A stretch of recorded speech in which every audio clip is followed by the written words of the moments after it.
নবীর মেয়ে ফাতেমা বলে, আব্বা জান, আমি দরজা খুলব না। দরজার বাইরে এমন একজন ব্যক্তি দাঁড়িয়ে আছে যার পা হলো জমিনে এবং মাথা হলো ওই আসমানে। আব্বা গো, আমি দরজা খুলব না।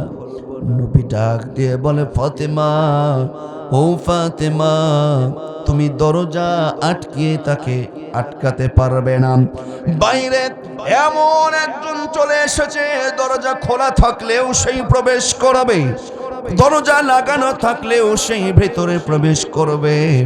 ও আমার কলিজার টুকরা মেয়ে ফাতেমা, বাইরে যিনি দাঁড়িয়ে আছে উনি আর অন্য কেউ নয়, উনি হলেন মালাকুল মউত আজরাইল আলাইহিস সালাতু ওয়াস সালাম। নবী হুকুম দিলেন, ফাতেমা দরজা খুলে দিল। মালাকুল মউত যখন এবার প্রবেশ করবে, জিবরিল আমিন ডাক দিয়ে বলে, ইয়া রাসূলুল্লাহ, ইয়া হাবিবাল্লাহ, আপনার খেদমতে মালাকুল মউত আজকে হাজির হয়ে গেছে। নবীজি অনুমতি দিলেন, মালাকুল মউত এবার ভিতরে প্রবেশ করলেন।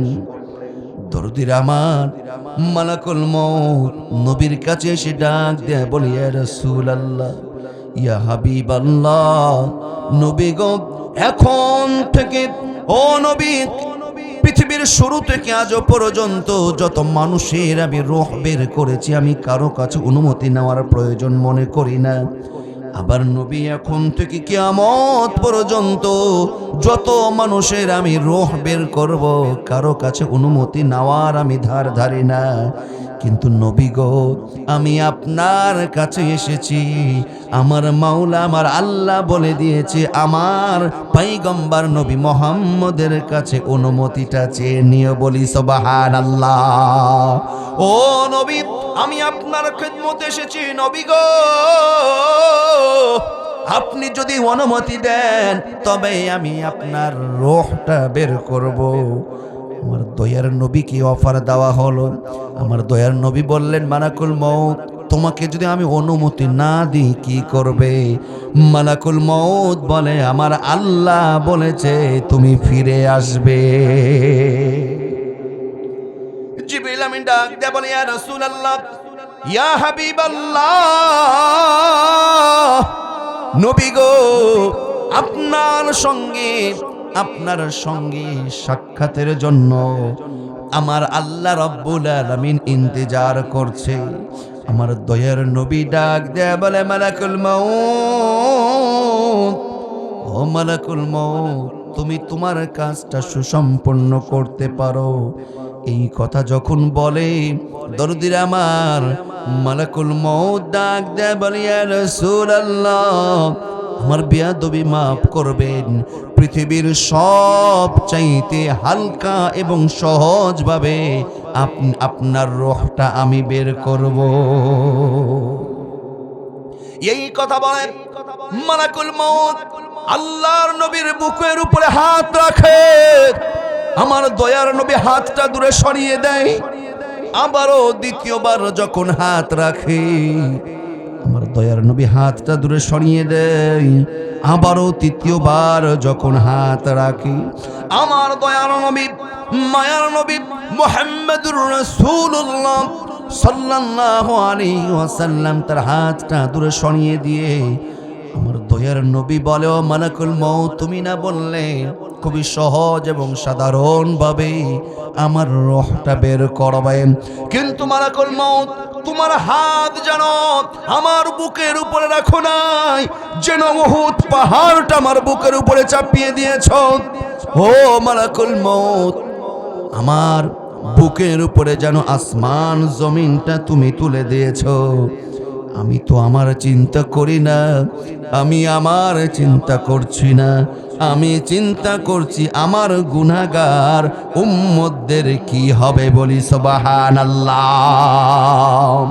আপনাদের পোস্টারে খুব সুন্দর একটি বিষয় একেবারে সূচনায়, পোস্টার শুরুতে হেডলাইনে লেখা আছে, খুব সুন্দর কথাটা। সেটা হলো, সকল মৃত ব্যক্তিদের রুহের মাগফিরাত কামনায় আজকের এই ওয়াজ ও দোয়া মাহফিল বা তাফসিরুল কোরআন মাহফিল। ঠিক না বেটি? আচ্ছা বলুন তো, এই সকল রুহের মাগফিরাতের মধ্যে যত রূহ কবরে চলে গেছে, এইখানে আমাদের পিতা মাতা ভাই বোন মুরব্বি আত্মীয় স্বজন আছে না নাই? নাকি হুজুর আমাদের নাই ওদের আছে? তাহলে আমরা সবাই সকল রুহের মাগফিরাতের জন্য যে আজকে মাহফিল, প্রথমে আমরা দোয়া করছি আল্লাহ এই বলরামপুর হাজিরপাড়া আশেপাশে যতগুলো কবরস্থান রয়েছে, আল্লাহ যারা মাটির বাড়ি কবরে চড়ে গেছেন, প্রত্যেকটা নারী পুরুষ সহ আমরা যারা উপস্থিত এইখানে রয়েছি, আমাদের মা বাবা ভাই বোন মুরব্বী আত্মীয় স্বজন যারা কবরে চলে গেছে, তিনারা সহ রিসেন্ট আমাদের কলিজার টুকরা দিনী ভাই 24 জুলাই আন্দোলনের সামনের সারির যিনি অতন্দ্র প্রহরী ছিলেন, বিপ্লবী সৈনিক শহীদ শরীফ ওসমান হাদি ভাই, কথা বলুন ঠিক না বেটি? তার কথা আমার যতবার মনে পড়ছে আমার কলিজাটা কেঁপে ওঠে। আমরা এই মুহূর্তে দোয়া করছি আল্লাহ পাক ওসমান হাদি ভাইয়ের এই জীবনটাকে শাহাদাত দিয়ে পরিপূর্ণ করে দেন, বলি আমিন। শাহাদাতের উচ্চ মাকাম দান করে আল্লাহ পাক ওসমান হাদি ভাইকে জান্নাতুল ফেরদাউসের উচ্চ মাকাম দান করুন। আমরা পড়ছি আল্লাহুম্মা আমিন। শহীদ ওসমান হাদি ভাইয়ের ওসিলায় আমাদের মা বাবা মুরব্বী আত্মীয় স্বজনগুলোকেও আল্লাহ পাক ক্ষমা করে জান্নাতের বাগান বানিয়ে নিন। আমরা পড়ছি আল্লাহুম্মা আমিন। সম্মানিত প্রিয় হাজিরিন, আমি পোস্টারে যখন দেখলাম যে সকল মৃত ব্যক্তির রুহের মাগফিরাত কামনায় আজকের এই ওয়াজ মাহফিল, আমি তখনই একটি মনে মনে আলোচনা টপিক সিদ্ধান্ত নিয়েছি যে এই বিষয়ে আলোচনা করব। সে বিষয়টা হলো, আচ্ছা বলুন তো, সকল এই যে মৃত ব্যক্তিদের জন্য আজকে দোয়ার অনুষ্ঠান, এখানে একটু হাত তুলেন তো যে হুজুর আমরা এখানে যারা আছি আমার কেউ কবরে যায় নাই, আমার দাদা দাদি নানা নানি বা বাবা মা কেউ মরে নাই, এই রকম কি কেউ আছেন? তার মানে আমাদের সবার কেউ না কেউ কবরে গেছে, ঠিক না বেটি? যদি এমনটাই হয় আমি কিন্তু আলোচনায় প্রবেশ করছি। যদি এমনটাই হয়, আচ্ছা এবার বলুন, আপনি আমি সবাই একদিন কবরে যাব, কোনো সন্দেহ আছে? সন্দেহ আছে? কবে যাব? যে হুজুর নির্বাচনের আগে যাচ্ছি না, ওটা টেনশন করেন না। কবে যাব? একটু চিন্তা করুন তো। আজ থেকে 100 বছর পূর্বে যারা আপনাদের এই মহল্লায়, এই গ্রামে, এই জেলায় ছিল, আজকে কি সবাই আছে? 100 বছর পরে আপনি আমি এইখানে যারা আছি কেউই থাকবো না, এর সম্ভাবনাই বেশি।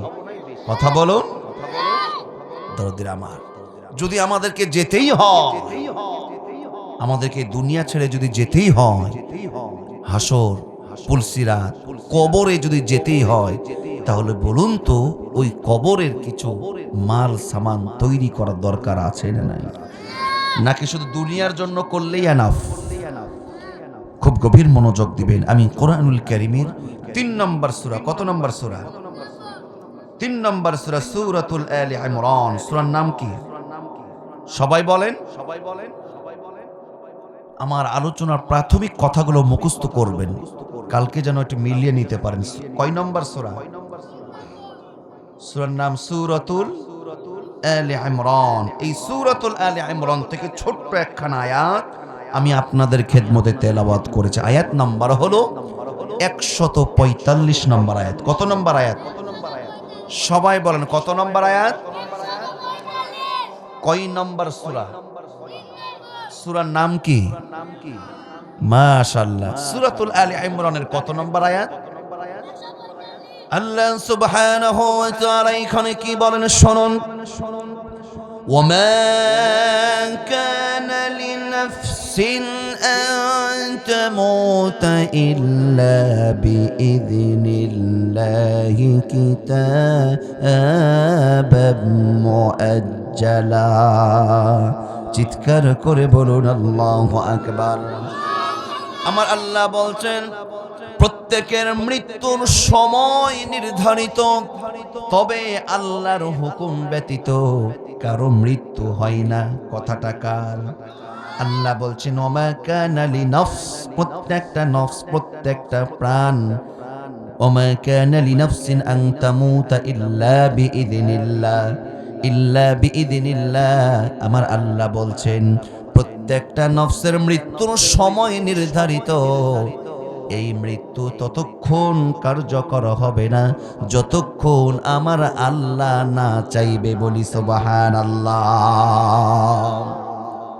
মৃত্যু যদি হয়, মরতে যদি হয়, এবার আসুন, এই দুনিয়াটা হলো ক্ষণস্থায়ী জায়গা, আর পরকাল হলো চিরস্থায়ী জায়গা। আমরা ক্ষণস্থায়ীর জন্য বেশি কাজ করব নাকি চিরস্থায়ীর জন্য? আল্লাহ কি বলেন শুনুন, ওমা কানা লিনাফসিন আন তামুতা ইল্লা বিইذনিল্লাহি কিতাবাম মুআজ্জালা ومن يرد ثواب الدنيا نؤته منها ومن يرد ثواب الآخرة نؤته منها وسنجزي الشاكرين।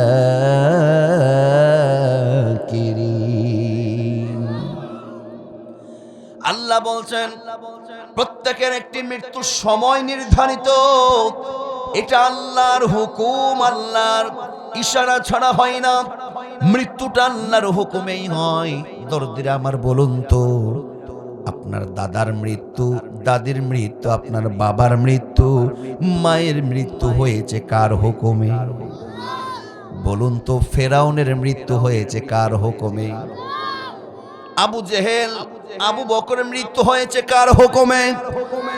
এবার বলুন, আমাদের কলিজার টুকরা শহীদ ওসমান হাদি ভাইয়ের মৃত্যু হয়েছে কার হুকুমে?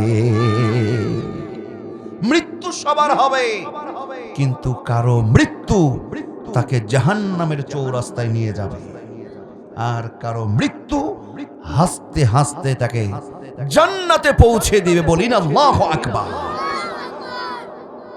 একটু গভীর মনোযোগ দিবেন, অনেক কথা আছে। আল্লাহ বলছেন ওমা ইউরিদ সাওয়াবাদ দুনিয়া নুতিহি মিনহা পর্যন্ত, আজ থেকে কিয়ামত পর্যন্ত যত মানুষ পৃথিবীর বুকে আসবে, দরদিরা আমার, প্রত্যেককেই একটি নির্দিষ্ট সময় দুনিয়া ছেড়ে কবরে যেতে হবে। এই ফাইসালাটা কার? সেটা যত বড় নেককার হোক আর যত বড় বদকার হোক, সবাইকেই কবরে যেতে হবে, কোনো ছাড় নাই। পৃথিবীর সবচাইতে যিনি ভালো মানুষ বলেন তো, আল্লাহর পরে সম্মান ইজ্জত সবচাইতে বেশি কার? মুহাম্মদুর রাসূলুল্লাহ সাল্লাল্লাহু আলাইহি ওয়াসাল্লাম। আল্লাহর পরে যার মান সম্মান ইজ্জত সবচাইতে বেশি, একটু বুঝে থাকলে বলুন, সেই নবী কি আমাদের মাঝে আছে? সবাই বলুন। আচ্ছা, এবার বলুন, নবীজি কয়শো বছর হায়াত পেয়েছিলেন? কয়শো বছর? 100 বছরও না, 1000 বছরও না। কোন নবীর কথা বলছি খুব খেয়াল করেন। যেই নবী জান্নাতের ফিতা কেটে জান্নাত উদ্বোধন না করলে, আপনি আমি তো দূরের কথা, অন্যান্য কোন নবী রাসূলও জান্নাতে প্রবেশ করতে পারবে না। সেই নবী, আখির জামানার পয়গম্বর নবী, দোজাহানের বাদশা, রহমতের নবী, মায়ার নবী মুহাম্মদুর রাসূলুল্লাহ সাল্লাল্লাহু আলাইহি ওয়াসাল্লাম। সেই নবী মাত্র কত বছর? 63 বছর। আল্লাহু আকবার বলুন। এবার একটু মিলাবেন। সেরা নবী, দোজাহানের বাদশা, মাত্র 63 বছর হায়াত পেয়েছে। কিন্তু আমাদের মধ্যে অনেক মানুষ আছে, সমাজে, দেশে, রাষ্ট্রে অসংখ্য মানুষ আছে, দরদির আমার 80 বছর 90 বছর পার হয়ে গেছে, তারপরেও এখনো পর্যন্ত নামাজ ঠিক হয় নাই। আছে না নাই? দরদির আমার শুনুন, আমি বলছিলাম বিশ্ব নবী, মানবতার নবী, দয়ার নবী মাত্র 63 বছর হায়াত পেয়েছেন। এইখানে বলুন তো, নবীর বয়সে 63 বছরের মানুষ কি একটাও নাই? 63-র উপরের কেউ নাই? একটু শুনবেন, অবশ্যই আছে, আমি দেখতে পাচ্ছি। আমি বোঝানোর জন্য বলছি, সেরা নবী, শ্রেষ্ঠ নবী যদি মাত্র 63 বছর হায়াত পায়, আপনি 63 আপ করে ফেলেছেন, এখনো পর্যন্ত কোরআনের পক্ষে আসতে পারেন নাই, এখনো ভালো মানুষ আমরা হতে পারি নাই। আমি বলতে চাচ্ছি যে নবী 63 বছর হায়াত, আপনি 63 আপ করেছেন, 63-র উপরে যেই সময়টা আপনি অতিবাহিত করছেন, এটা তো আমার মন বলে আপনার বোনাস অতিরিক্ত চলছে। আপনি আরো হায়াত পেতে পারেন 100 বছর, কিন্তু সেরা নবী, শ্রেষ্ঠ নবী 63 বছর, আপনি 70-80 বছর। আমি মনে করি 63-র উপরে আপনার এটা বয়স বোনাস চলছে। কথা ঠিক না ব্যাঠি? দুনিয়াটা কত ছোট একটু খেয়াল করুন। মারামারি, কাটাকাটি, গন্ডগোল সব বাদ হয়ে যাবে। আজকের আলোচনাটা আপনি একটু ভালোভাবে বুঝুন, মিলান। এখন চিন্তা করেন, ও দরদির আমার, অনেক যুবক ভাই আছে, হুজুর আমরা যুবক মানুষ, রক্ত টকবক টকবক করছে। আমি যুবকদেরকে বলি, যুবকরা, তোমার বয়স যদি 33 হয়, তোমার বয়স 33 বছর, তুমিও যদি সেরা নবী, বিশ্ব নবীর মতন যুবক তুমি যদি হায়াত পাও, জীবনের বেশি অর্ধেক তুমি বয়স পার করে ফেলেছো। তুমি আছো দুনিয়াতে আর মাত্র 30 বছর। কথা ঠিক না বেঠি? যাদের বয়স 50 মেরেছেন, ও দরদিরা আমার, মধ্যবয়সী ভাইয়েরা, আপনার বয়স 50, আপনি যদি বিশ্ব নবীর মতন হায়াত পান, আপনি আছেন আর কয় বছর? যাদের বছর 60 বছর হয়ে গেছে, আমার ভাইয়েরা, আপনি যদি দোজাহানের বাদশা, রহমতের নবী, দয়ার নবীর মতন যদি আপনি হায়াত পান, তাহলে বলুন তো আপনি আছেন আর কয় বছর? এবার বলুন, সর্বশেষ যাদের বয়স 62 বছর 6 মাস, যাদের বয়স 62 বছর 6 মাস হয়ে গেছে, আপনি সেরা নবী, শেষ নবীর মতন যদি আপনি হায়াত পান, দুনিয়াতে আপনি আছেন আর কয় মাস? কয় মাস? চিন্তা করেছেন কখনো এইভাবে? কিন্তু আমরা, দুনিয়াটা মস্ত বড়, রং তামাশা, আনন্দ ফুর্তি, যা ইচ্ছা তাই করো, এইভাবেই দুনিয়া চলছে। কথা বলুন ঠিক না ব্যাটি? আজকে আপন মায়ের পেটের 2 ভাই মিল না, এক ভাই ভুল করে একটু জায়গা 1 ইঞ্চি ভাইয়ের দিকে চলে গেছে, তাই ভাই ভাই কথা বলে না। ভাই বাড়ি করার সময় নেই, খোলার সময় 1 ইঞ্চি ওর দিকে ঢুকে গেছে, কান্নিষ্ঠ ছাড়ার সময় 1 ইঞ্চি আরেক ভাইয়ের দিকে চলে গেছে। তাই এই মামলা কোর্টের বারান্দায় দৌড়াতে দৌড়াতে এক ভাই কবরে চলে গেছে। তারপর আপন মায়ের পেটের 1 মায়ের 2 ভাই, 2 সন্তান এখনো কথা বলে না, মিল নাই। এই রকম সন্তান পাবনাতে আছে না নাই? আমার ভাইরা, এক মহল্লায় বসবাস করে, এক এলাকায় বসবাস করে, কিন্তু এই দুনিয়া, বাড়ি গাড়ি, সম্পত্তি আজকে আমাদেরকে পাগল করে রেখেছে। আজকে আমাদের মধ্যে আত্ম অহংকার, অহমিকা আর হিংসা আমাদের আমলটাকে বিনষ্ট করে ফেলছে। কথা বলুন ঠিক না বেঠিক? কিসের বাড়ি আর কিসের গাড়ি? এই টাকা পয়সা আপনার কয়দিন থাকবে? গভীর মনোযোগ দেবেন, মরতে হবে সবাইকে। যেমন করে পৃথিবীর সেরা মানুষ, দয়ার নবী, মায়ার নবী আমাদেরকে ছেড়ে চলে গেছে, এই নবীকে সবচাইতে বেশি জানিয়েছিল আবু জেহেল, আবু লাহাব। তারা কি দুনিয়াতে আছে? তারাও গেছে। পয়গম্বর ইব্রাহিম আলাইহিস সালাতু ওয়াস সালামকে কত নির্যাতন করেছিল। পয়গম্বর ইব্রাহিম আলাইহিস সালাতু ওয়াস সালাম চলে গেছে। বলুন তো, পৃথিবীতে কি নমরুদ আছে? সবাইকে চলে যেতে হবে। যেমন করে নমরুদ গেছে, ফেরাউন গেছে, আবু জেহেল গেছে, এই বাংলাদেশে নমরুদ ফেরাউনের উত্তরসূরি দোসর যারা আছে, সাময়িক সময়ের জন্য তারা ক্ষমতা দেখাচ্ছে, আমার ভাইরা বাড়াবাড়ি করছে, কিন্তু সময় মতন এরাও দুনিয়া থেকে বিদায় হবে, এটাই একমাত্র ফাইসালা কাল। আজ অথবা কাল সবাইকেই এই দুনিয়া ছাড়তে হবে।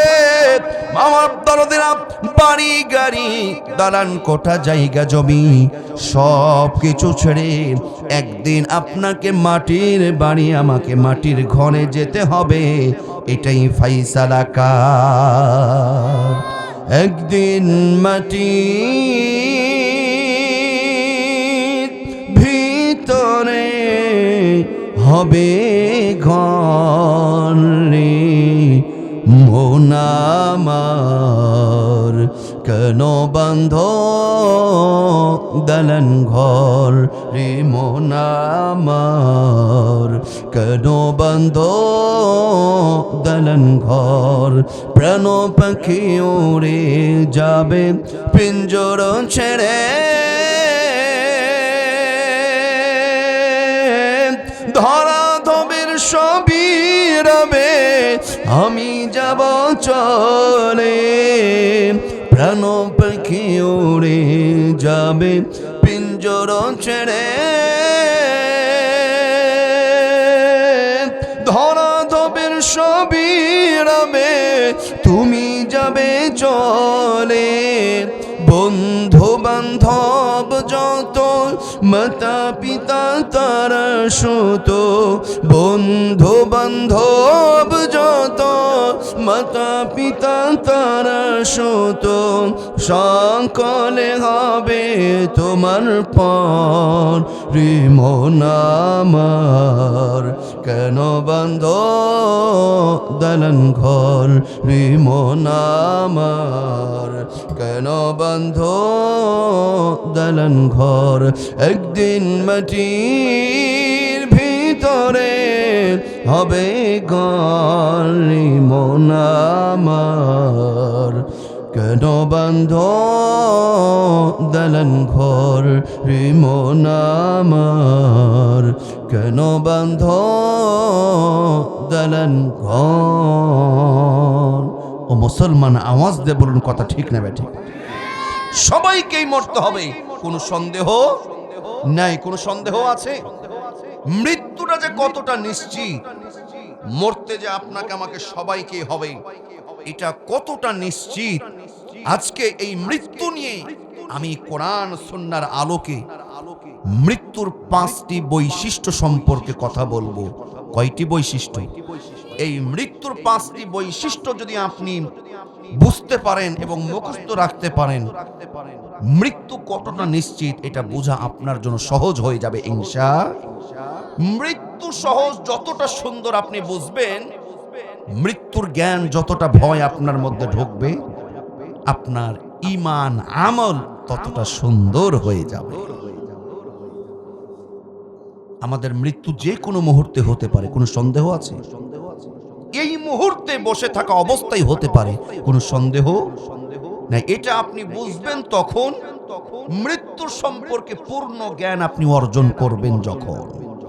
কিন্তু আমাদের মৃত্যু সম্পর্কে জ্ঞান বা মৃত্যু সম্পর্কে ভয় আমাদের আছে না? আমাদের আছে, তবে যতটুকু থাকা দরকার ততটুকু। সবাই বলুন, ততটুকু আছে? মৃত্যুর ভয় যদি আমাদের দিলে থাকতো, একজন যুবক পিতামাতার সঙ্গে দুর্ব্যবহার, খারাপ ব্যবহার, পিতামাতার সঙ্গে তর্ক পর্যন্ত করতে পারতো না। মৃত্যুর ভয় যদি যুবকের থাকতো, নামাজ কখনো কাজা করতে পারতো। মৃত্যুর ভয় যদি কোনো নেতার থাকতো, ওই নেতা কখনো ওজনে কম দিতে পারতো। মৃত্যুর ভয় যদি আমার ভাইয়ের মা বোনদের দিলে থাকতো, ওই মা বোন কখনো বেপরদায় জীবন যাপন করতে পারতো না। কথা বলুন ঠিক না বেঠি? মৃত্যুর ভয় আমাদের কেমন জানেন? আমি বলবো কেমন মৃত্যুর ভয় আমাদের। মৃত্যুর ভয় আমাদের আছে যে আমরা মরবো, কবে মরবো এইখানে বলতে গেলে হুজুর আমারটা দেরি আছে, ও মরবে, ও আগে যাবে, আমারটা পরে। এইরকম চিন্তা ভাবনা অনেকের আছে না নাই? মুখে বলে না, ভেতরে। আমার ভাইরা, মৃত্যুর ভয় দিলে থাকলে আপনার মধ্য থেকে সমস্ত খারাপিয়াত চলে যাবে। পোশাক দিয়ে কিছু করা যায় না। পুলিশ প্রশাসন ভাইদের পোশাক চেঞ্জ করেছে, আপনারা দেখেছেন? দেখেন নাই? পুলিশের পোশাক চেঞ্জ করেছে। পুলিশের পোশাক চেঞ্জ করলে কি সব চেঞ্জ হয়ে যাবে? সে যদি সুদখোর হয়, ঘুষখোর হয়, তার নৈতিকতা যদি টাকার কাছে বিক্রি করে দেয়, 16 বছর 17 বছর আওয়ামী স্বৈরাচার্যদের দালালি করেছে এই পুলিশ। আমার ভাইয়েরা, এই পোশাক চেঞ্জ করে তারা সাধু সাজতে চাচ্ছে যে পোশাক খুলে ফেলে দাও, আমাদেরকে দেখলে মানুষ আর রাগ করবে না। কথা বলুন, এই রকম চিন্তা ভাবনা আছে না নাই? কিন্তু পোশাক খুলে ফেললে তোমার ভিতর থেকে, ভিতরে যদি ময়লা থাকে, পোশাক খুললে ওই ময়লা দূর হবে না। তোমার ভিতর থেকে যদি আবর্জনা ফেলতে হয়, আগে তোমার মধ্যে আল্লাহর ভয়, কোরআনের ভয়, ইসলামের ভয়, মৃত্যুর ভয়, কবরের ভয় পুলিশের দিলে আগে আনতে হবে। কথা বলুন, ঠিক না ব্যাঠিক? অন্যথায় সময়ের পরিবর্তন হয়েছে। শুধু পোশাক চেঞ্জ করে তোমরা যদি মনে করো মানুষকে ভোকা বানিয়ে আবার ধোকা দেবে, তবে তোমাদের পিঠের চামড়া এবার থাকবে না। কথা বলুন, ঠিক না ব্যাঠিক? আমার ভাইয়েরা, এই জন্য পোশাকের মধ্যে কিছু নাই, আপনার ভিতর আগে ঠিক করতে হবে। কথা বলুন, ঠিক না ব্যাঠিক? মৃত্যুর বৈশিষ্ট্য কয়টি? সবাই বলুন কয়টি? এবার শুনুন, কষ্ট হবে। 1 নম্বর বৈশিষ্ট্য হলো মৃত্যু এটা এতটাই নিশ্চিত, গভীর মনোযোগ দেবেন, লম্বা করব না। এই 5টা মৃত্যুর বৈশিষ্ট্য আজকে আপনি আমি জেনে যাব, আমল করতে সহজ হবে। মৃত্যুর 1 নম্বর বৈশিষ্ট্য হলো মৃত্যুর স্বাদ। এটা এমন একটি স্বাদ যা প্রত্যেককেই আস্বাদন করতেই হবে। সেটা ধল হোক আর কালো হোক, নারী হোক আর পুরুষ হোক, এমপি হোক, মন্ত্রী হোক আর সাধারণ জনগণ, কৃষক হোক না কেন, আমার ভাইরা, সবচাইতে নেককার মানুষ এবং বদকার যেই হোক না কেন, আমার ভাইরা, মৃত্যু এটা এমন একটি পেয়ালা যা সবাইকেই পান করতে হবে। ফাইসালাটা আল্লাহর। কোরআনুল কারীমের পৃথক পৃথক 3টি সূরা, 3টি সূরার পৃথক পৃথক 3টি আয়াত, 3টি সেন্টেন্সে আমার আল্লাহ একই কথা বলছেন, কুল্লু নাফসিন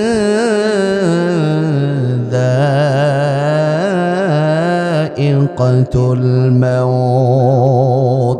ও নবী, আপনি বলুন যায়িকাতুল মাউত, প্রত্যেকটা নফসকে মৃত্যুর স্বাদ আস্বাদন করতেই হবে। বলি সুবহানাল্লাহ। গভীর মনোযোগ দেবেন। বলছিলাম পৃথিবীর সবচাইতে যিনি ভালো মানুষ, তিনিও দুনিয়া থেকে বিদায় নিয়েছে। পৃথিবীর সবচাইতে খারাপ মানুষ, তারাও পৃথিবীতে বিদায় নিয়েছে। দরদির আমার দিকে খেয়াল করুন। মালাকুল মউত যদি আপনার আমার কাছে আসে, বলুন তো আমাদের কাছে কি অনুমতি চাইবে? আমাদের কি অনুমতি চাওয়ার কোনো প্রয়োজন আছে? আমাদের কাছে যখন আসার সময় হয়ে যাবে, আচ্ছা বলুন তো আমাদের কি কোনো অবকাশ দেওয়ার সুযোগ আছে? আওয়াজ দিয়ে বলুন। মুসা পয়গম্বর আলাইহিস সালাতু ওয়াস সালাম, এই নবী, এই পয়গম্বর নরম নবী না গরম নবী? যখন রাগে ফেটে পড়তেন, মাথার চুলগুলো পাগড়ি টুপি ভেদ করে দাঁড়িয়ে যেত। আল্লাহু আকবার বলুন। ওয়া কাল্লামাল্লাহু মূসা তাকলিমা, যে পয়গম্বরের সঙ্গে স্বয়ং আল্লাহ কথা বলে ধন্য করেছে। আল্লাহু আকবার বলুন। সেই পয়গম্বরের কাছে সুন্দর লিবাস পরে, পোশাক পরে, সেই পয়গম্বরের কাছে মালাকুল মউত হাজির। মালাকুল মউতের কাছে চলে এসেছে। মালাকুল মউত চলে এসেছে মূসা কালিমুল্লাহর কাছে। মূসা কালিমুল্লাহ বলছে এখানে কি? বলছে আপনার কাছে এসেছে। কি করতে? বলছে আপনার রূহটা বের করতে। এই কথা বলার সঙ্গে সঙ্গে মূসা কালিমুল্লাহ আলাইহিস সালাতু ওয়াস সালাম তো গরম নবী, রাগী নবী, মালাকুল মউতকে এক থাপ্পড় বসিয়ে দিয়েছে। এক বাড়ি দেওয়ার সঙ্গে চোখটা যেন বের হয়ে চলে আসছে। সুবহানাল্লাহ বলেন। এই অবস্থা দেখে সঙ্গে সঙ্গে মালাকুল মউত আল্লাহর কাছে দৌড়িয়ে গেছে। বলছে আল্লাহ, তুমি এমন কার কাছে আমাকে পাঠালে? আর একটু দেরি হলে তো আমারই জান কবজ করে ফেলত। সর্বনাশ করেছে। আল্লাহু আকবার। আল্লাহ পাক বলেন ঘটনা কি বড় বড়। তোমার বান্দা পয়গম্বর মূসা তো মরতে চাই না। বলছে বলো কি মরতে চাই না? দেখো আল্লাহ আমার চোখের অবস্থা 12টা বাজিয়েছে। আমার আল্লাহ দয়া দিয়ে অনুগ্রহ করে তার চেহারাটা চোখটা আবারও আগের মতন করে দিয়েছে। এবার আল্লাহ পাক বললেন ও মালাকুল মউত, এবার তুমি যাও আমার পয়গম্বর মূসার কাছে যাও। আমার পয়গম্বর মূসার কাছে গিয়ে তুমি এই অফারটা দেবে, এই অফারটা দাও, সে কোনটা গ্রহণ করে দেখবা। এবার মালাকুল মউত হাজির হয়ে গেছে। মালাকুল মউত এবার এসে দরদির আমার দেখেন মূসা কালিমুল্লাহকে অফার দিচ্ছে, আপনাকে আমাকে কি অফার দেবে? আপনার আমার কোনো সুযোগ দেওয়ার সময় থাকবে না। এবার মালাকুল মউত মূসা কালিমুল্লাহ আলাইহিস সালাতু ওয়াস সালামকে ডাক দেয়া বলে ও আল্লাহর পয়গম্বর, আপনার আল্লাহ আপনাকে একটা অফার দিয়েছে। মূসা কালিমুল্লাহ বলছে কি অফার? বলো বলো কি বলেছেন? এবার মালাকুল মউত বলে আপনি একটি ষাঁড়ের উপরে হাত রাখবেন, একটি গাভীর উপরে হাত রাখবেন। ওই হাতের নিচে ষাঁড়ের পিঠের যতগুলো পশম থাকবে, লোম থাকবে, প্রতিটা পশমের বিনিময়ে এক একটা বছর আল্লাহ পাক আপনার হায়াত বাড়িয়ে দেবে। পয়গম্বর মূসা আলাইহিস সালাতু ওয়াস সালাম চালাক নবী, রাগী নবী, তিনি ডাক দেয়া বলে ও মালাকুল মউত, এই হাতের নিচে যত পশম থাকবে ঠিক আছে, কিন্তু বলো তো এই পশমগুলো যখন ফুরিয়ে যাবে, এই বয়স যখন ফুরিয়ে যাবে তারপরে কি হবে? মালাকুল মউত বলে তারপরে আর কি হবে? আপনাকে মরতেই হবে। মূসা কালিমুল্লাহ বলে ও মালাকুল মউত রে, তারপরে যদি আমাকে মরতেই হয়, দুনিয়া যদি আমাকে ছাড়তেই হয়, তবে আর দেরি নয়, আমার আল্লাহ চাইলেই এই মুহূর্তে আমার মৃত্যু কার্যকর করে ফেল। দরদির আমার পয়গম্বরদের জন্য একটা স্পেশাল অফার ছিল। পয়গম্বরদেরকে অফার দেওয়া হয়েছিল আপনি মরবেন নাকি থাকবেন।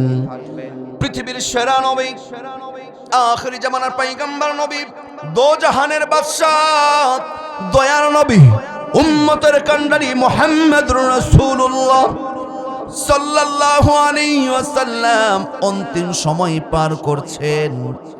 দরদির আমার খুব গভীর মনোযোগ দিবেন, মৃত্যুটা কতটা নিশ্চিত। আমার দয়ার নবীর শরীরে জ্বর হয়েছে, মাথায় প্রচন্ড ব্যথা। আমার দয়ার নবী মৃত্যু শয্যা বিছানায় শায়িত রয়েছে। এমন একটি মুহূর্ত পার করছে নবীজি, এই মুহূর্তে আছে এখনই নাই হয়ে যেতে পারে। নবীজির সাহাবীরা কান্নায় ভেঙে পড়ে, হাসান হোসাইন কাঁদে, নবীজির কলিজার টুকরা বিবি স্ত্রীরা কাঁদেন।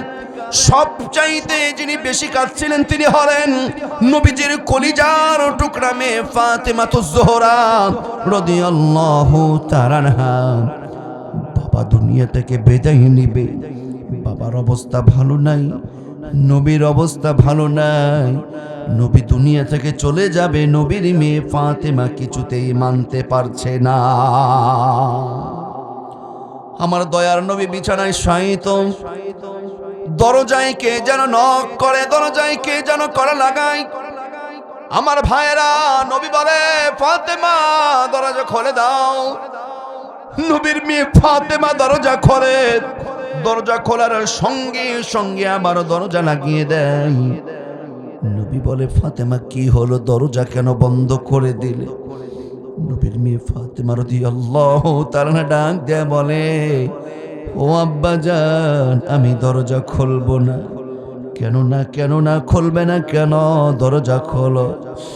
নবীর মেয়ে ফাতেমা বলে, আব্বা জান, আমি দরজা খুলবো না।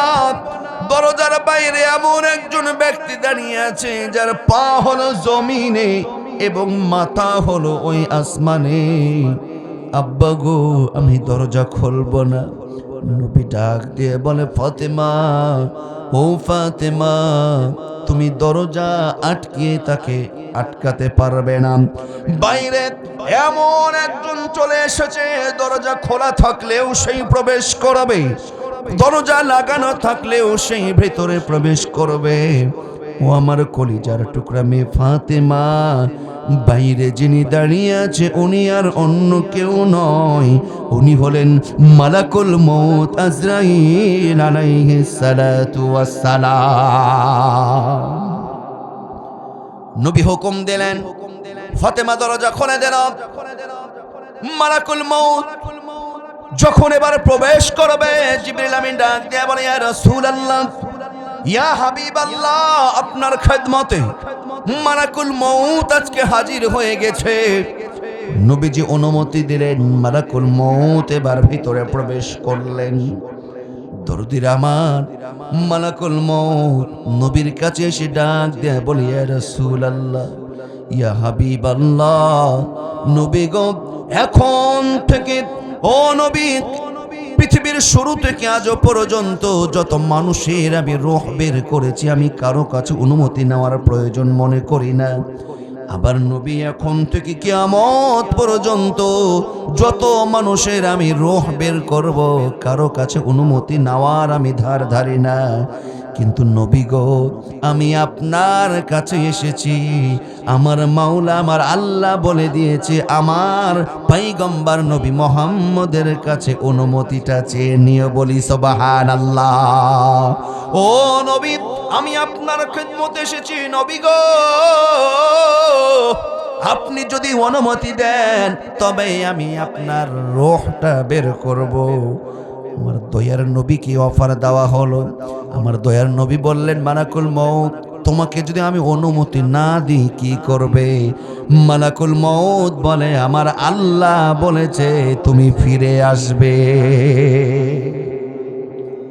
জিবরিল আমিন ডাক দিয়ে বলে, ইয়া রাসূলুল্লাহ, ইয়া হাবিবাল্লাহ,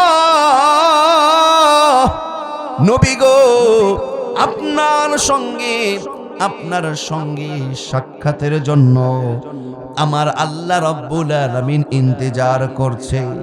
আমার দয়ার নবী ডাক দেয়া বলে, মালাকুল মউত, ও মালাকুল মউত, তুমি তোমার কাজটা সুসম্পন্ন করতে পারো। এই কথা যখন বলে, দরদির আমার মালাকুল মউত ডাক দেয়া বলে, ইয়া রাসূলুল্লাহ, আমার বেয়াদবি মাফ করবেন, পৃথিবীর সব চাইতে হালকা এবং সহজভাবে আপনার রূহটা আমি বের করব। এই কথা বলেন মালাকুল মউত আল্লাহর নবীর বুকের উপরে হাত রাখে। আমার দয়ার নবী হাতটা দূরে সরিয়ে দেয়। আবারও দ্বিতীয়বার যখন হাত রাখে, আমার দয়ার নবী হাতটা দূরে সরিয়ে দেয়। আবারও তৃতীয়বার যখন হাত রাখি, আমার দয়ার নবী, মায়ার নবী মুহাম্মদুর রাসূলুল্লাহ সাল্লাল্লাহু আলাইহি ওয়াসাল্লাম তার হাতটা দূরে সরিয়ে দিয়ে আমার দয়ার নবী বলে, ও মালাকুল মউত, তুমি না বললে খুবই সহজ এবং সাধারণ ভাবে আমার রূহটা বের করবে? কিন্তু মালাকুল মউত, তোমার হাত যেন আমার বুকের উপরে রাখো নাই, যেন উহুদ পাহাড়টা আমার বুকের উপরে চাপিয়ে দিয়েছ। ও মালাকুল মউত, আমার বুকের উপরে যেন আসমান জমিনটা তুমি তুলে দিয়েছ। আমি তো আমার চিন্তা করি না, আমি আমার চিন্তা করছি না, আমি চিন্তা করছি আমার গুনাহগার উম্মতদের কি হবে। বলি সুবহানাল্লাহ। এই মুহূর্তেও আমার দয়ার নবী গুনাহগার তার উম্মতদের চিন্তা করছে। দরদির আমার মালাকুল মউত নবীকে বলে, ইয়া রাসূলুল্লাহ, ইয়া হাবিবাল্লাহ, নবী গো আপনি চোখের পানি মুছে ফেলুন, আপনি কান্না করবেন না। ও দয়ার নবী, মায়ার নবী, আপনাকে আশ্বস্ত করতে চাই, আমার আল্লাহ জানিয়ে দিয়েছে আপনার গুনাহগার উম্মতগুলো আল্লাহর নবী, ও নবী, আপনার উম্মতগুলো যারা আপনার ইত্তেবা করবে, যারা আপনাকে ভালোবাসবে, আল্লাহ রাসূলের জন্য যারা দুনিয়াতে জীবন যাপন করবে, ও নবী গো আপনার উম্মতদের নিয়ে আপনার টেনশন করার দরকার নাই। তাদের দেহ থেকে তাদের রূহটা আমি এমন ভাবে বের করব, ছোট্ট নবজাতক শিশু মায়ের কোলে মায়ের বুকের দুধ পান করতে করতে যেমন ভাবে ঘুমিয়ে যায় বুঝতেই পারে না, আমি তাদের দেহটা থেকে রূহ এমন ভাবে বের করব তারা জান্নাতে ঘুমিয়ে যাবে, কোনো টের পাবে না। আরো আওয়াজ দিয়ে বলি সুবহানাল্লাহ। মৃত্যুর বৈশিষ্ট্য কয়টি? সবাই বলুন আরো জোরে। এক নম্বর কি? মৃত্যু এটা এমন একটি পেয়ালা যা সবাইকেই পান করতে হবে। মৃত্যুর যে টেস্ট বা স্বাদ, যারা দুনিয়া থেকে বিদায় নিয়েছে, আচ্ছা বলুন তো মৃত্যুর স্বাদটা কেমন তারা পেয়েছে না পাই নাই? আমরা কি পেয়েছি? তবে সামনে আমাদের জন্য অপেক্ষা করছে, কথা বলুন ঠিক না বেঠিক? মৃত্যুটা কেমন, কার স্বাদটা কেমন? মৃত্যুর সবার স্বাদ একরকম হতে পারে, তো মৃত্যুর স্বাদটা চাকবে কেউ মিষ্টি ভাবে, কেউ তিক্ত ভাবে, কথা বলুন ঠিক না বেঠিক? এক নম্বর মৃত্যুর বৈশিষ্ট্য হলো মৃত্যু করবেন। মৃত্যুর দুই নম্বর বৈশিষ্ট্য হলো এই মৃত্যুর হাত থেকে কেউ পালিয়ে বাঁচতে পারবে। মৃত্যুর বৈশিষ্ট্য দুই নম্বর কি? মৃত্যুর হাত থেকে কেউ পালিয়ে বাঁচতে পারবে না। আমরা পালানোর জন্য চেষ্টা করি কি করি না? বলুন করি কি করি না? পাবনা হাসপাতালে যায়, বলে এইখানে হবে না, ঢাকায় চলে যাও। ঢাকায় চলে যায়, ঢাকা থেকে বলে আমরা ব্যর্থ। কলকাতায়, দিল্লিতে নিয়ে যাও, দিল্লিতে নিয়ে যায়, সেইখানে ব্যর্থ। চলে যাও সিঙ্গাপুর, লন্ডন, থাইল্যান্ড, ইংল্যান্ডে। আমরা শুধু মৃত্যু থেকে বাঁচার জন্য এই রকম দৌড়াদৌড়ি আছে না নাই? আওয়াজ দেব, আছে না নাই? মৃত্যুর দুই নম্বর বৈশিষ্ট্য হল মৃত্যুর সময় উপস্থিত হয়ে গেলে দৌড়াদৌড়ি করে আমার ভাইরা মৃত্যুর হাত থেকে কেউ বাঁচতে পারবে না। নির্দিষ্ট সময় তার মৃত্যু হবে। আমার আল্লাহ বলেন সূরাতুল জুমার মধ্যে, উল ইন্নাল মাউতাল্লাযী তাফিররুনা মিনহু ফাইন্নাহু মুলাকীকুম। ও নবী আপনি বলে দিন, কুল ইন্নাল মাউতাল্লাযী তাফিররুনা মিনহু ফাইন্নাহু মুলাকীকুম। মৃত্যুর হাত থেকে তোমরা যতই পালায়ন করো না কেন, মৃত্যুর হাত থেকে যতই তোমরা দৌড়াদৌড়ি করো না কেন, মুলাকীকুম, মৃত্যুর নির্দিষ্ট সময় কিন্তু তোমাদের সঙ্গে সাক্ষাৎ করবেই করবে, কথা বলুন ঠিক না বেটি? এখন অনেকে মনে করতে পারে হুজুর আমার ছেলে মেয়ে ডাক্তার আছে না, অনেকের পরিবারে অনেকে ডাক্তার আছে, কোন ডাক্তার ইঞ্জিনিয়ার টাকা পয়সা ক্ষমতা আপনার মৃত্যু কিন্তু ঠেকিয়ে রাখতে পারবে? ডাক্তারদের দুনিয়াতে মৃত্যু হয় কি হয় না? তার মৃত্যু কার হাতে? আমার আল্লাহ বলছেন মৃত্যুর হাত থেকে কেউ পালায়ন করে বাঁচবে না। মুলাকীকুম, মালাকুল মউত নির্দিষ্ট সময় সবার সঙ্গে কিন্তু মোলাকাত করবেই, বলি সুবহানাল্লাহ। দরদিরা আমার, মৃত্যু যদি আমাদের সঙ্গে মোলাকাত করে, মরতে যদি আমাদেরকে হয়, ও যুবক ভাইয়েরা 5 ওয়াক্ত নামাজ পড়ার দরকার আছে না নাই? আওয়াজ দেব, মরতে যদি আমাদের হয় আল্লাহর জন্য কাজ করার দরকার আছে না নাই? বলুন আছে না নাই? নাকি দুনিয়ার জন্য শুধু কাজ করবেন? ওমা ইউরিদু সাওয়াবাদ দুনিয়া নুতিহি মিনহা, দুনিয়ার জন্য কাজ করলে আপনি আংশিক পাবেন, তবে এই দুনিয়াটা আমি প্রথমে বলেছিলাম চিরস্থায়ী না ক্ষণস্থায়ী? ক্ষণস্থায়ী মানে কিছুদিনের জন্য। আমরা কিছুদিনের সুখ চাই না চিরস্থায়ী সুখ চাই? সবাই বলো, চিরস্থায়ী সুখ যদি, চিরকালের সুখ যদি আমরা পেতে চাই, তাহলে এই দুনিয়ার জন্য নয়, পরকালের জন্য কাজ করার দরকার আছে না নাই? মৃত্যুর সময় আমাদের সঙ্গে মালাকুল মউত সাক্ষাৎ করবে। কার কখন কিভাবে করবে এটা পরে বলছে, একটু শুনুন। দরদির আমার, একজন পয়গম্বর ছিলেন যার নাম হলো সুলাইমান আলাইহিস সালাতু ওয়াস সালাম। নাম শুনেছেন? কি নাম? পয়গম্বর সুলাইমান আলাইহিস সালাতু ওয়াস সালাম। ওনাকে আল্লাহ পাক একটা মুজিজা দিয়েছিলেন, বাতাসকে ওনার অনুগত করে দিয়েছিলেন। পয়গম্বর জায়নামাজের উপর উঠে বসতেন, বাতাসকে আল্লাহ পাক তার অনুগত করে দিয়েছিলেন। বাতাসের উপরে বিমানের মতন এক জায়গা থেকে আরেক জায়গা ঘন্টার পর ঘন্টা পথ আল্লাহ পাক এই সুলাইমান পয়গম্বরকে বাতাসের মাধ্যমে এক জায়গা থেকে আরেক দূর প্রান্ত পর্যন্ত পৌঁছে দিত। আল্লাহু আকবার। সুলাইমান আলাইহিস সালাতু ওয়াস সালামকে এই মুজিজা দিয়েছিলেন একজন, তিনি কে? সেই আল্লাহ কি এখন আছে? আল্লাহ এখন নাই। যে হুজুর থাকলেও বহুদিনের ঘটনা, আল্লাহ একটু বুড়া হয়ে গেছে, বয়স বোধহয় একটু দুর্বল ভাব, রিটায়ার্ড করবে ভাবছে। আল্লাহর শক্তির কোনো কম আছে? হুয়াল আউয়ালু ওয়াল আখিরু ওয়াজ যাহিরু ওয়াল বাতিন। আমার আল্লাহ প্রথমেও যেমন, আগেও যেমন, পরেও তেমন। বলি সুবহানাল্লাহ। পয়গম্বর সুলাইমান আলাইহিস সালাতু ওয়াস সালাম তার মন্ত্রী সভায় মিটিং এ আছেন। তার একজন অর্থমন্ত্রী বসা, পয়গম্বর সুলাইমান আলাইহিস সালাতু ওয়াস সালামের অর্থমন্ত্রী বসা। সেই ঘরের মধ্যে একজন সুন্দর লেবাসধারী মানুষের চেহারা আকৃতিতে একজন ব্যক্তি প্রবেশ করলেন। প্রবেশ করে ডাইরেক্ট ওই সুলাইমান আলাইহিস সালাতু ওয়াস সালামের যে অর্থমন্ত্রী, তার দিকে চোখ বড় বড় করে তাকাচ্ছে। বাইরের একজন অপরিচিত মানুষ।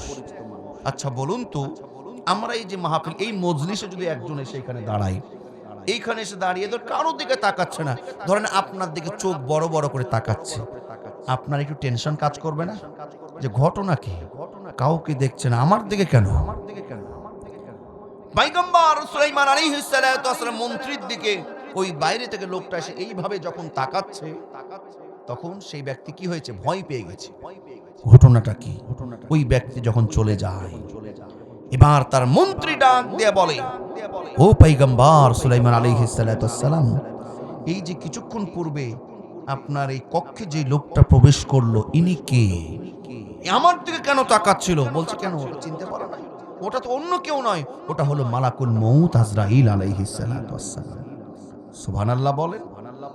এমনিতে ভয় পাচ্ছিল, যখন শুনেছে যে মালাকুল মউত তার দিকে এইভাবে তাকাচ্ছিল, এবার ওর টেনশন কমেছে না বেড়েছে? সর্বনাশ, মালাকুল মউত ওর কাম খাও, ও ভয় পেয়ে গেছে। পয়গম্বর সুলাইমানকে জড়সড় করে বলছে, ও পয়গম্বর আলাইহিস সালাতু ওয়াস সালাম, আল্লাহ পাক আপনাকে একটা মুজিজা দিয়েছে, বাতাসকে আল্লাহ পাক আপনার অনুগত করে দিয়েছে, আপনি আমার এই দরখাস্তটা মঞ্জুর করুন না। আপনি একটু বাতাসকে একটু হুকুম দেন, এই বাতাস যেন এইখান থেকে আমাকে দূর কোন জায়গায় ফেলে তুই আসে, যেন আমাকে মালাকুল মউত ধরতে। উদ্দেশ্য কোন? মালাকুল মউতের হাত থেকে। উদ্দেশ্য কি? মালাকুল মউতের হাত থেকে বাঁচার জন্য পয়গম্বর সুলাইমান আলাইহিস সালাতু ওয়াস সালাম কি তার মন্ত্রী ডাক দিয়ে বলে, ও আল্লাহর পয়গম্বর, আপনি বাতাসকে একটু হুকুম দেন, এই বাতাস যেন দূর কোনো জায়গায়, নির্দিষ্ট একটু জায়গায় যেন আমাকে ফেলে আসে। উদ্দেশ্য হলো আমাকে যেন মালাকুল মউত ধরতে না পারে। দরদির আমার, পয়গম্বর সুলাইমান আলাইহিস সালাতু ওয়াস সালাম তার এই দোয়া, তার এই আরজি, তার এই দরখাস্ত মঞ্জুর করলেন। বাতাসকে হুকুম দিলেন, আল্লাহর হুকুমে ওই বাতাস সুলাইমান পয়গম্বর আলাইহিস সালাতু ওয়াস সালামের মন্ত্রীকে দূর এক জায়গায়, নির্দিষ্ট জায়গায় তাকে ফেলে আসলেন। আমার ভাইরা, কিছুদিন পরে মালাকুল মউতের সঙ্গে দরদির আমার এবার পয়গম্বর সুলাইমান আলাইহিস সালাতু ওয়াস সালামের সঙ্গে দেখা হয়ে গেছে। যখন দেখা হয়, এবার সুলাইমান আলাইহিস সালাতু ওয়াস সালাম ওই মালাকুল মউতকে ডাক দেয়া বলেন, ও আল্লাহর ফেরেশতা মালাকুল মউত, সেই দিন তুমি আমার মজলিসে এসে আমার মন্ত্রীর দিকে তুমি কেন এইভাবে চোখ বড় বড় করে তাকাচ্ছিলে? কথা আছে না নাই? এই কথা যখন বলেন, মালাকুল মউত ডাক দেয়া বলে, আল্লাহর পয়গম্বর, সেই দিন ওই মজলিসে আমি গেছিলাম, আর আপনার অর্থমন্ত্রীকে দেখে আমার খুব রাগ হয়েছিল। কেন রাগ হলো? রাগ হওয়ার কারণ হলো, ঠিক যেই মুহূর্তে, যেই সময় আপনার অর্থমন্ত্রীর মৃত্যু লেখা আছে, ওই জায়গা থেকে অনেক দূর পর্যন্ত কয়েক ঘন্টার একটা রাস্তা, অনেক সময়ের একটা পথ, নির্দিষ্ট একটি জায়গায় তার মৃত্যু লেখা আছে। কিন্তু আমি চিন্তা করছি, ওকে ওই জায়গায় পাবো আমি কেমনে? এইখানে কেন বসে আছি? টেনশনে আমার মাথা ঘুরছে, আমি টেনশনে পড়ে গেলাম। আমি চিন্তা করলাম, ওই নির্দিষ্ট জায়গায় যাওয়ার দায়িত্ব আমার, আর আল্লাহর বান্দাকে পৌঁছে দেওয়ার দায়িত্ব কার? পয়গম্বর সুলাইমান আলাইহিস সালাতু ওয়াস সালাম বলে, হাই রে হাই, আল্লাহর কি ফায়সালা! আমার অর্থমন্ত্রী যদি পায়ে হেঁটে বা অন্য কোনো ভাবে যদি যেতে পারতো না, আমার অর্থমন্ত্রী মৃত্যুর হাত থেকে বাঁচানোর জন্য আমার কাছে দরখাস্ত করে, আমার কাছে অনুনয় বিনয় করে আমার মাধ্যমে সে সাহায্য চাই। তাকে তো এইভাবে আমি অনেক দূর পর্যন্ত ফেলে এসেছি। দরদি আমার এই কথা যখন বলেন, মালাকুল মউত বলেন, মালাকুল মউত বলেন, আমি আমার নির্দিষ্ট জায়গায় চলে গেলাম।